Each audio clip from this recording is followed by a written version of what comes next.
name is Rachel Hartline. I'm a family doctor with Upland Hills Health in Dodgeville, Wisconsin, and I practice outpatient care, inpatient care, OB, and C-sections.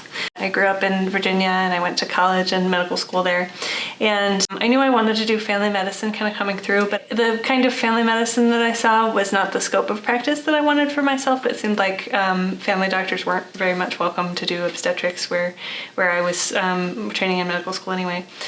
And I really wanted to feel comfortable with the whole, the whole sort of span of life, you know. And then I interviewed for my day at Baraboo, and I was like, oh my gosh, this place is incredible, because you can have all the connections to kind of people who are doing really interesting and profound things in academic medicine, and you know, really like a world-class institution. But you can have the run of the hospital. You know, there's at most like 3 other residents around, and so you can learn to do procedures that you don't necessarily get access to otherwise. And so I finished my interview day and I thought, boy, I hope I didn't screw that up, because I didn't know how much I love this before I got there. And I finished my interviews and I thought, this is the place. Like, there's nowhere else that even really compares at all.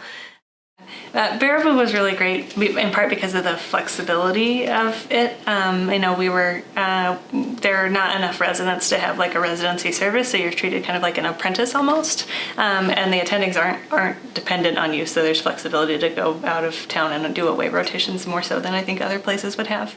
As a rural resident, I think that I got more exposure probably than some of my urban colleagues, just because at the rural hospital you are seeing whatever comes in, and so you know it's good to be at a higher volume center to get your bread and butter kind of cases, but I think it's good to be at a lower volume center where you're seeing all of the things that come in, and you don't have to kind of jockey with, you know, fellows and residents and students to find your place.